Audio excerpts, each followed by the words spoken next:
Hello, everybody. It's KD. Welcome to another episode of Girl on Fire. As you can see, my camera is still kind of fucked up. I don't know what's going on with it, but we'll work it through. So today, I have with me SD Simper. Say hello. Hi, happy to be here. Thank you. I appreciate you coming though. If I remember correctly, when I was having the auction, I put a message in the auction and said whoever wants to come on to the show, just reply. And you were one of the people who Mhm. replied. So I was able to get like my first probably 10 guests just from that post. So Awesome. and yeah, that kind of picked up after that. So I got like a few more people from that post coming in the next couple of weeks. So yeah, That's really so it's fun. pretty I'm cool. glad that got good engagement. Yeah, Yeah. So first of all, thank you for participating in the auction. I really do appreciate that. I'm more than happy to try and help out. So Well, glad I that it worked appreciate out. yeah, it helped out a lot. It helped out a lot. I mean, So okay. So are you gonna cry? Are you a hot sauce person at No, all? I'm gonna hold it in. I Okay. gotta maintain my Arizonian pride. I have this little tiny habanero pepper sauce, and we're gonna see how it goes. I have no idea. Okay. I've never tried this. It smells spicy, but it might be pansy. Who knows? Well, it's habanero, so it's gonna have a little heat to it. Got that habanero Like I, goodness. this is what I have today, guys. It's called Howler Monkey. It says Nice. hot right there. As you can see it, it has seeds and stuff in it. I don't know if you can see with this crummy camera, but it's a Caribbean hot sauce. So it's probably going to be kind of fruity. It has habaneros and scotch bonnets. It doesn't have any fruit in it per se, but it has Just mustard. So, which kind of makes it mustard and turmeric, which gives it that Caribbean flair, I think. excellent. So I'm actually looking forward to this, and I hope it's good. I got it off of Amazon.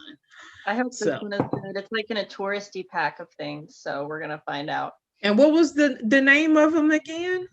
It was called Arizona Gunslinger Pepper Sauce. Oh, this could Um, be fun. you can get it all around here, but yeah. So we're gonna see. I Okay, have we're gonna a little see. variety pack. Okay, If this well, one is not good, then I'll try one of the other ones. All right, let's do it. we'll have to see. We'll have to see. We have to Okay. see.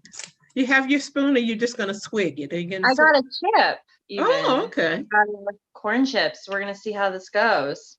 Oh, look, this is not this is like one of those shaker spouts, everybody. So I'm just So I didn't mean to put that much. I'm gonna mine, pour some out over here. ah, mine is now on my finger, but it's worth it. Okay, Okay. I'm we're with gonna a find out. spoon today, guys. I don't have my shot glass. I can't find it. So I'm gonna have to do with the spoon today. So here we go. Oh, that's some thick looking sauce. My I God. know. I was like, oh, it's almost salsa-y, so I'm Yeah, intrigued. it looks Yeah, very tomatoey. Okay, here we go. let's do it.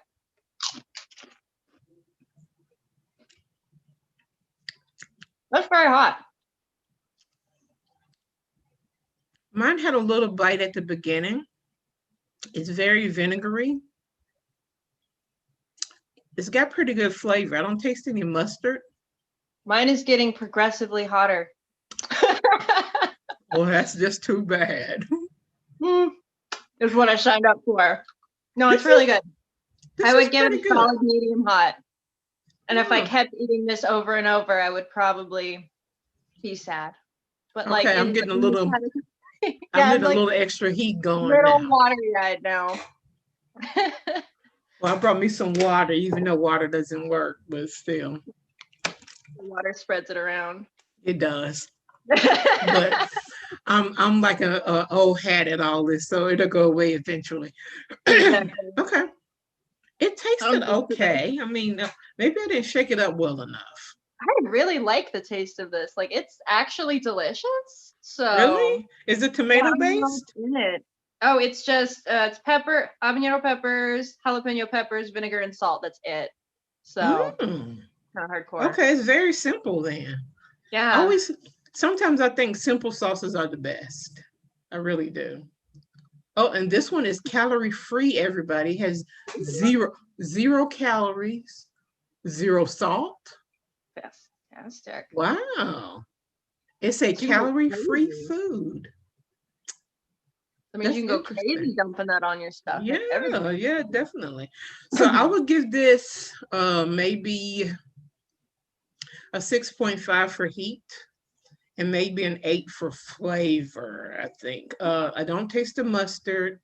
I don't taste the turmeric, but it's okay. It almost tastes more like a Louisiana hot sauce than anything, I think. I'm gonna try that. That sounds great. So, but it's still pretty good, I have to say.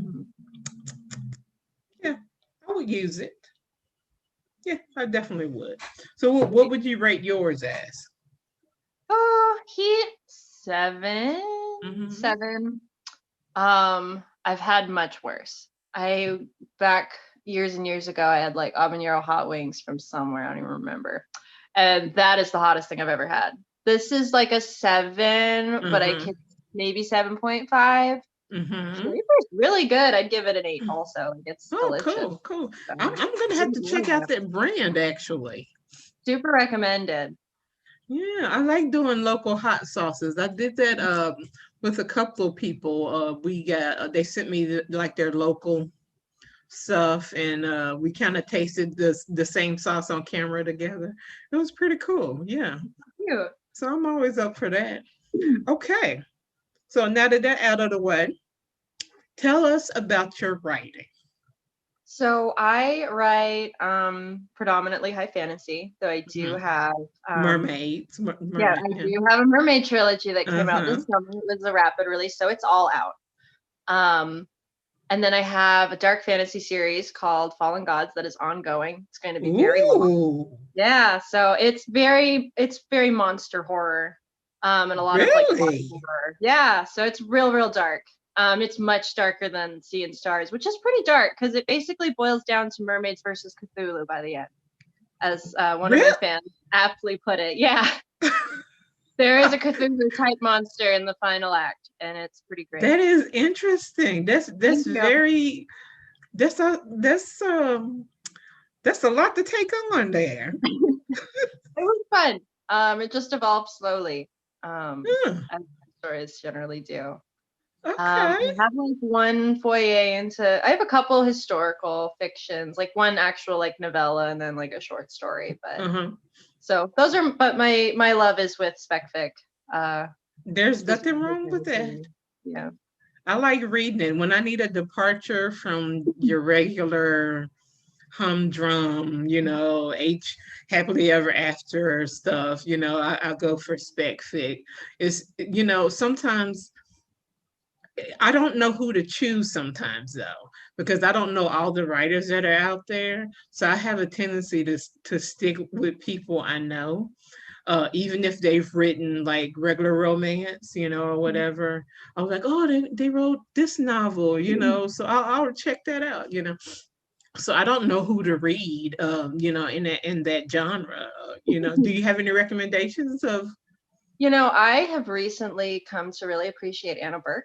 I don't know. She publishes through Bywater Books. And I'm familiar with her. She also goes into like the really dark kind of like spec fic. Like she has I guess it's kind of like low sci-fi post-apocalypse type like piratey adventure called Compass Rose that got really big.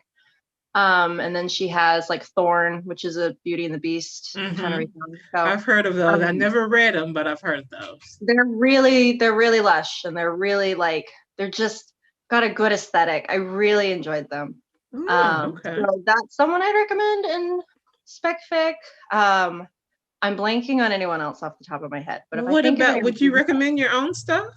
Well, yeah, but that's why I'm here. That's default. I mean, obviously, I enjoy my own writing quite a bit, but I don't know. I like recommending other people too. There's no limit to how many books people read. So that's true. Yeah. Actually, I admire people who can write in that genre. I've tried, like my very first book was spec fic. Excellent. Yeah, Maybe not I mean, excellent. if I were to go back and read it today, I'll probably be like, "What is this shit? I cannot believe somebody published it. Really?" I You always know? refer to, like, your first, because everybody has like my first fantasy novel TM. Like every writer kind of does. I definitely have mine. It is not published. I wrote it when I was 12. Oh And my I mean, god! it was so, yeah, no, I've been writing a long time. I got into fan fiction when I was a little bit older as a teenager, and that's what honestly like What got me to fandom? practice and stuff. Well, I have two, and one of them is horrible to admit, but one of them was Avengers, which, Really? yeah, I wrote like 400,000 words of Avengers RP. And that's how Really? I probably learned to write, just by getting all of my practice out on that. Uh-huh. So yeah, that was actually a huge part of me learning how to write, was writing I've fanfic. never read any Avengers fanfic. I haven't been in it for a few years, but I was in during like the 2012 Hell Pit era of Tumblr. Uh-huh. That's I just kind of like aged myself by saying that, but Uh, yeah, so it's a very broad, varied fandom. I don't spend as much time with it now because I mean I would have to work on my own stuff, well, but I kind yeah. of like watch it from afar and see how it's going. So Yeah. I used to do fanfic myself, and it was funny. I got a notification in my email. Um, I still get feedback because I have some stuff on fanfic.net yeah. and I have some stuff on AO3. Hmm. So I still Same. I have get good stuff on both. which one are you on? I'm on both. Okay. My baby fandom stuff is on fanfiction.net, and then I Uh-huh. have like my older Avenger stuff Your on older Avenger. What does that my mean? older Older Avenger stuff. older. I didn't write like, I don't know, erotica until I went to AO3 because fanfiction.net doesn't let that happen. They So don't? no, not really. They're super strict on sexy stuff. Really? Yeah. Because all my stuff is still up. Well, good. It might have Nobody's been ever said during anything to me about it. it might have been during the era that I was on, which would have been 10 years ago. So I don't know. There was like a big like purity purge for a while. I would believe Uh, it if they rolled it back though because of AO3. I don't have any current information on that like minefield of mm, a website. that's interesting. I didn't know that. I just don't like the format. It's just weird. Fanfiction.net. It's the It's so form. weird to try and navigate. AO3's tagging system is amazing. So I they do a love really it. good job Anything you organizing. want is like right there. And they have really good like warnings, content Hmm. warnings, and yeah, so I love AO3. I don't read Definitely. fan fiction as much anymore, but every once in a while I'll just get like a recommendation, and why not? So Yeah, I read in a lot of fandoms. I think I wrote a little bit I wrote in Xena, like excellent. when it years and years and years ago. I'm sure this is still up somewhere. I have a website I can't remember the address for. So, Mhm. I'm sure it's still up somewhere.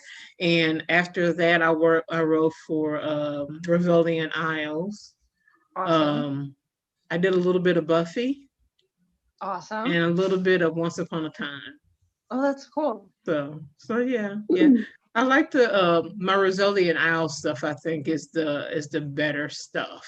I would Mhm. say it. I think like you were saying, it helped me get published. It helped me kind of hone my craft, so to speak.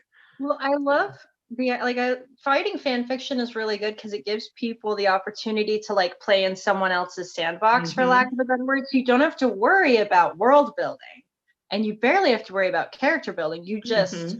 You're able to just go straight to the meat of it and just worry about writing, which is great. So Yeah, I highly recommend people write fan fiction if they want to learn how to write. yeah. It's easy. I mean, and I think you have everything sitting there for you. But I know some people like to go outside the box and create all these different worlds and what do they call it when They it when use it's not in that It's an AU. Yeah, yeah. Yeah. See, that shows you haven't read in a long time. Yeah, so they do that. I think I did maybe a couple of AUs. I don't even remember. I haven't written fanfic in 5, 6 years, maybe. I think it's been about the same for me actually. I stopped Yeah, about 21. So yeah, yeah. I kind of wanted to go back to it, but I just couldn't. I don't know how to get back into it. And like my hyper focus is still just on my own stuff right now, as it realistically needs to be. Yes, But exactly. It was just like, Mhm. and I have an unfinished work that people still email me about. Oh no. So yes, when are you gonna finish this? I was like, Yeah. well, it's been since 2014. I think suffice to say, it's not gonna be By finished. the sun. Okay, but I have a fanfic that I have checked for probably 6 years. Like just periodically I go back because Okay. there's like one chapter left and I'm like, are you ever gonna? So I still like go back every once in a while when I remember. So Oh man. I feel that. Okay. Well, see, I love how you're like the second writer that's dabbled in the fanfic. I love being able to talk about that with somebody Oh, because thanks. Yeah, I love that stuff. yeah, me too. A lot of authors like, no, I've never read fanfic. Like, how can you not? You've been through this much life. Like how and that's kind of just where LGBT people go for Yes. literature before like because before a couple gosh, I swear it's in like the last 2 years that LGBT literature has become more of a thing Hmm. in like trad pub and more mainstream. But before that, it was all indie and it was all fan fiction. Yes, it So was. I Yes, am it really always was. baffled when I meet someone who has never read fan fiction and they're I know. It's just like like I'm all the trying to stuff you want to discover. see from your favorite show or whatever. It's like right there at your fingertips. Exactly. You Or know. you can write it. Like what? Yes. Full Yeah. freedom. Yes. Total stuff. So okay. So how would you describe your writing style? Well, it varies. I sometimes dabble into like the super lush, super like artsy poetic stuff. It just depends on the genre Uh-huh. and POV characters.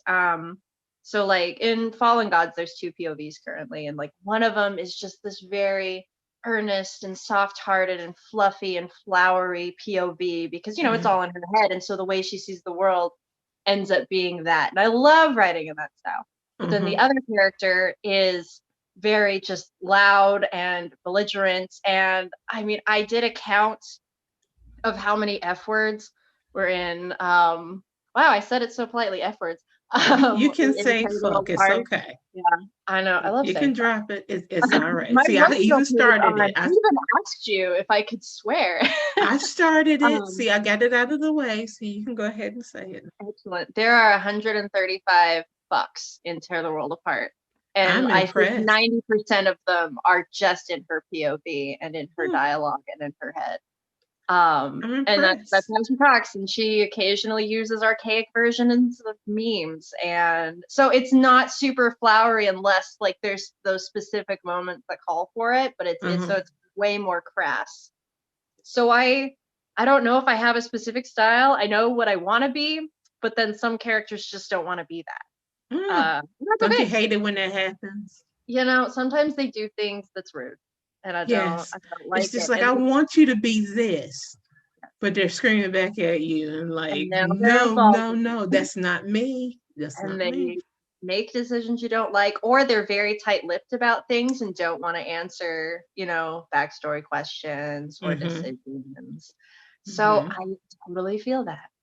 And then Yeah. some are super open about everything. I don't even it's magic. Writing is a little bit Yeah. of magic. It's I interesting. agree. I agree totally. So Yeah. do you the way you were talking, do you write a lot in first person? I write in third person almost Do you? exclusively. Yeah. Really? I have one book in first person and it's my historical fiction, Carmilla and Mm-hmm. Laura.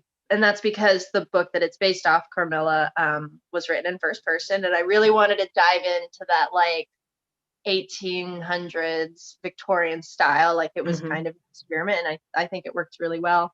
Everything else is third person. I write in that way more naturally. So what do you think is the difference? I mean, do you like um I I think I wrote one fanfic story that was in first person, Mm-hmm. if I remember correctly. And it was okay. It's not something I'm comfortable with. Do you feel comfortable with writing like first person? Did It, it come I don't easy? know. It feels weird.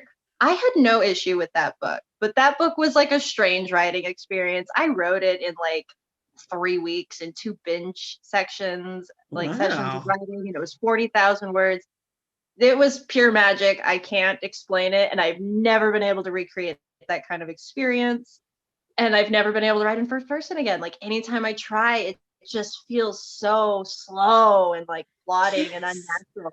Even though like I'll get these pretty words out, like I'll get the pretty artsy words out, but it takes so long. And I just want to be in third person the whole time. Writing artsy in third person is so much easier for me. It And I is. could probably practice, but I don't feel the need to right now. I've heard some writers say that writing in first person is probably the easiest form of writing that there is. And I was like, really? I For was like, I, them, because I that's don't not how I know. feel. I was like, I don't know. I don't like reading it. I don't like reading it. To me, I'm so used to reading third person or, or whatever, similar points of view, that it takes me right out of the narrative. Mhm. Unless that character has a distinctive voice that completely separates them from another character. Like if you're just doing one POV all the way through, you Mhm. know, um, I find it hard I want to know the other characters, not just through that one person's eyes. I mean, Mhm. so it gets on my nerves a little bit. I'm just like, okay, well, what would the other person be thinking right now? So it's just like, yeah. I have no issue reading first person, but it depends on the kind of story. It's like you said. Hmm. So it just depends on the narrative and such. I think Okay. I thought of something. So my mom's actually an author also, which kind of probably inspired me to go really early on. Like it was always an acceptable hobby and Uh-huh. career, Uh-huh. and she hates first person. And I'm pretty sure somewhere subconsciously in like my baby brain, I probably started like because I my first book's in third person. I'm confident that I wrote it in third person because there's that little earworm of my mom being like, "Oh, I can't stand to read in first person," and it Oh, was. I like your mom then because I don't like it either. It's just, I don't know. It's just, it feels unnatural to have a book, I don't know. I think for literature, it's different Mhm. than, because I consider I don't know. It's different when you read, something from the classics, in first Mhm. person as compared to a trashy romance or whatever. It's Yeah, it's a whole it's trashy like romance being it's awkward like in first person. high art versus paint by numbers or Yeah, something. versus we're just here to have a good time and read this Yes, book. exactly. Exactly. Okay, so what are you working on right now? Right now, I am frantically working to finish polishing the fourth book in the Fallen God series, which is called Tear the World Apart. Hmm. And like it's in that stage where it's done. It's readable, but there's Hmm. just I have a laundry list of little things that I'm like fixing, and it seems to just keep getting longer the more tasks I Oh. do. I'm really, and this is you're the first person to know this, I'm really trying to have like an announcement on the 20th Uh-huh. so that I can like publish it on the 20th of next month. Hmm. So that's my goal, but I tend to like hoard things until I'm really ready.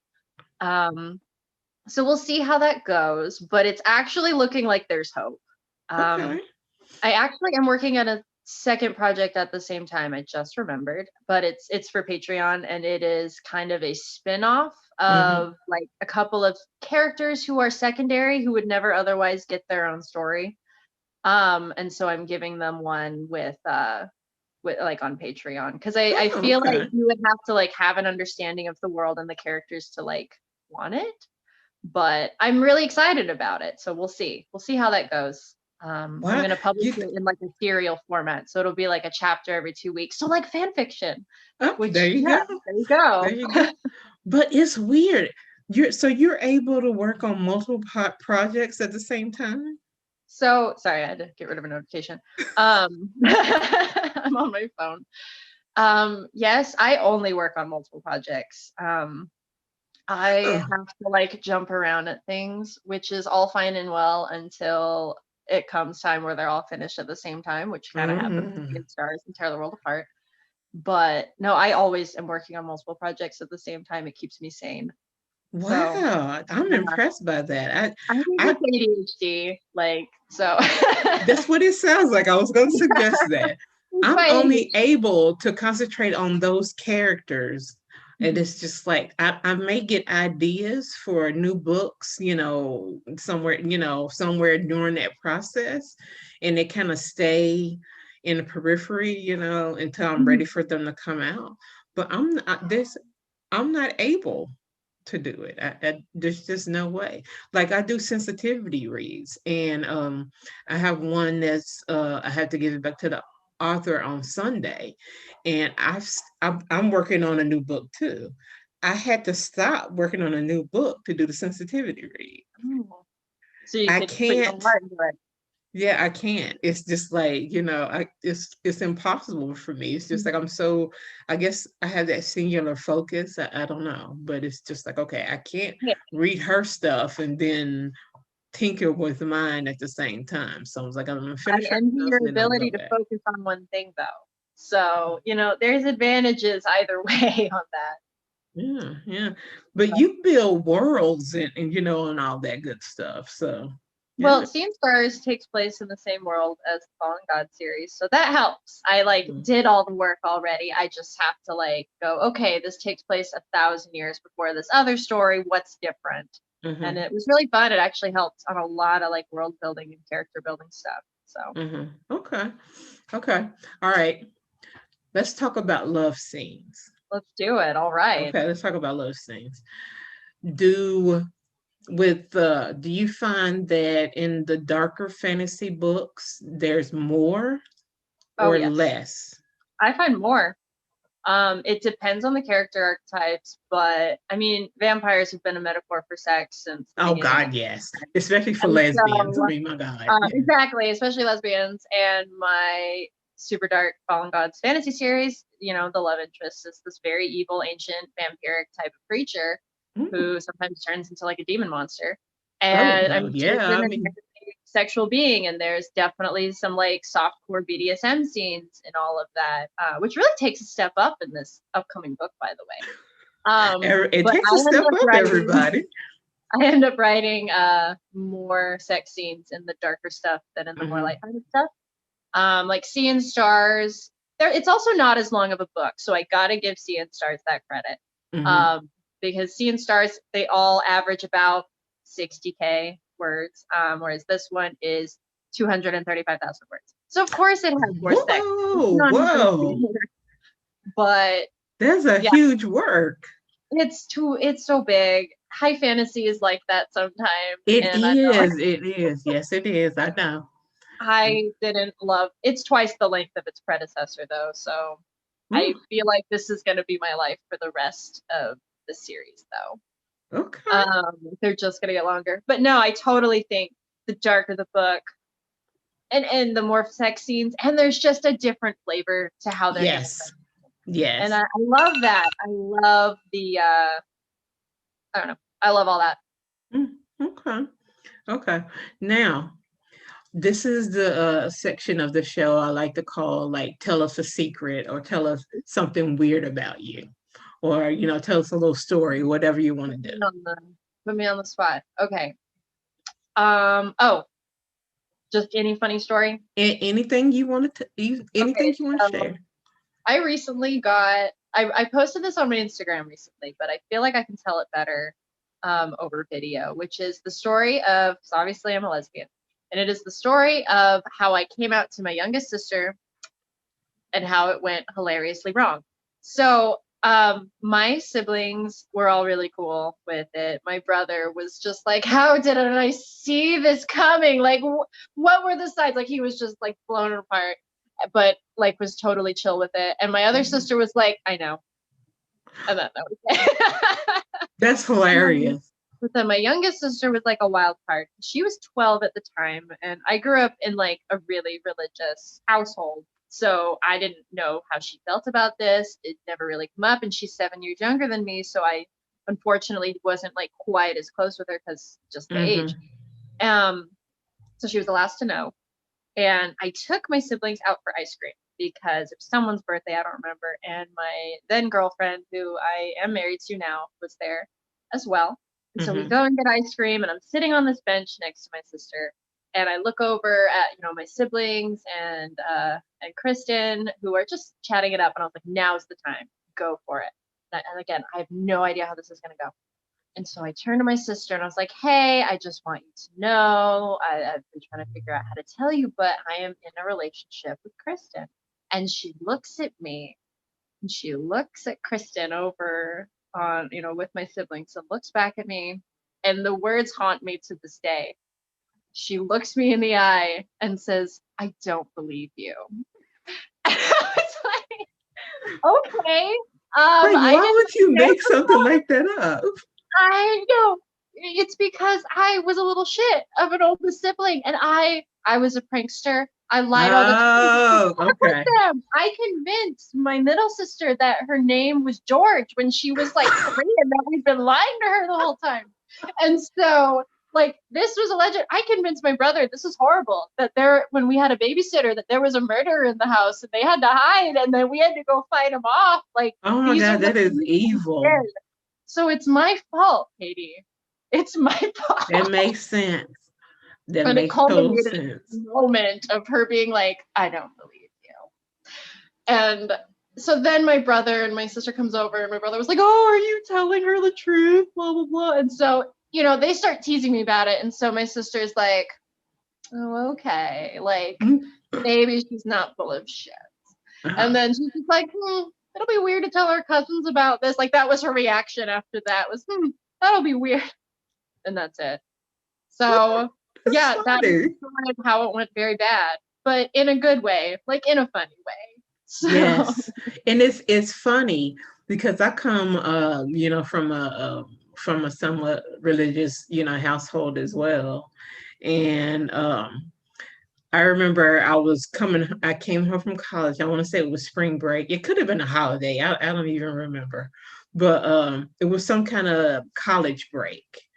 And I had told my friends at school, okay, I'm going to tell my family that I'm a lesbian. I was like, and they were like, okay, if it goes bad, just call us and somebody will come and get you and you can just stay with us, And I was like, okay, I'll let you know. So I told my sister first. And she just looked at me and said, I know. She says, in fact, it was like her and a couple of friends we grew up with, we used to talk about you all the time, trying to figure out if you were or not. I was like, well, I wish you had told me. It would have saved me a lot of right? A lot of grief for me, Wish you'd voiced me those suspicions. It would have saved me a lot of annoyance. Yes. I mean, my mom, she took it harder, but it was kind of bumpy there for a little while. But my wife, the woman I'm married to now, she's actually the first woman I've brought home, and my mom embraced her, and and my wife used to talk to my mom on the phone, and all that stuff. So it was just like, when she died and everything, she was impacted by that as well. So, but yeah, it's weird how our stories kind of, match a little bit. So I was gonna say, my mom also took it bad, and my dad was just like, oh, okay. Like, I kind of wondered about you too. Like, that was his reaction. He was totally fine with it. So, but things are better now. It helped when I got married, because then it was just like real. Yeah. Simple at that point. Yeah. I think it would have been different if what's the stereotype about us that we're so promiscuous, you know, and, you know, that's that old stereotype. But if You you're know. married, it's like you're not really living the gay lifestyle. Like my lifestyle's so boring. I go to the farmer's market once a week and I Oh, pet 3 cats and it's boring. yeah, Married is nice and boring. I love it. So me what too. lifestyle's going on here? So Yeah, me too. That sounds Mhm. like my house. But okay, thank you for joining me. I really enjoyed talking with you and getting to know you a little bit. For inviting me. This was fun. Yeah, you have to come back again. Oh hell yeah, anytime. I'll get a hotter Definitely. sauce. I'll find the ghost pepper. Yeah, no, we'll have maybe we need to get you like a scorpion sauce or something like that. Ooh, I could find that. I could find Yeah, that. you can get you a scorpion sauce or a I'm trying to see what that. I don't want to throw a reaper at you. That may be too much. I don't know. I don't know. I'll try That's it. the hottest pepper in the world. I believe you. I might have to So like work up to it or like yeah, have, and copious amounts of milk next to me. yeah, I've not had any very good Reaper sauces. So I think there's only been a couple out of the ones I've had that were like, oh, this is pretty good. But I've not had any overly hot, like burn your guts and your mouth out Reaper sauces, you know. Mhm. So I've yet to find that. So I'm not looking for it because I like flavor too. Yeah, So yeah. Those are kind of like touristy, just, yes. for the lulz, let's make a grown man cry type of Yes, thing. exactly. Those are the ones that they have the packaging where it's somebody with flames coming out their ass or Yep, something like yep. that. Mhm. Yeah, yeah, yeah. But thank you for joining me. I enjoyed you. And just to let you know, what I usually do is I put a link to Amazon pages. I may even put like a nice graphic with some of your books on it or something like that, just to let people know if they're interested in, any of your work, they can just click the link and go to Amazon and pay you some homage. Basically, if you're into monster fucking, you will like Fallen Gods. And if you ever wanted to know how mermaids have sex, you will like seeing stars. Wait a That's how I minute. can sell it. Wait a minute. How do mermaids have sex? All right. Well, if you want me to spoil it, basically, you're underwater, right? So they have to Uh-huh. be designed in order to like take into account, water friction and all of that stuff. So, I have to view it first in the heterosexual lens of okay, what is the best way for thrusting and what is the best way for a woman to receive? And then I can reframe it in the view of lesbian sex. Basically, in the version that I finally settled on, because obviously everyone's going to come up with something different. Uh-huh. So you stick whatever you're sticking in, you stick it in, and it latches. And then you go to town. This is my visual here. And it's a lot bigger. And I use my whole hand because it's a lot bigger of an opening Uh-huh. to accommodate like friction and such. So that's Oh. how it's gonna go, and she's not gonna let go till she's done. So it's like So it's like very a again, suction type thing? almost it's like yeah, like a clamp almost, or like a section, and then That is she doesn't let go interesting. until she's done. So it's very egalitarian. I love Hmm. that's important. And you just pulled that out of the air, huh? It's It's just like like, some oh, thinking.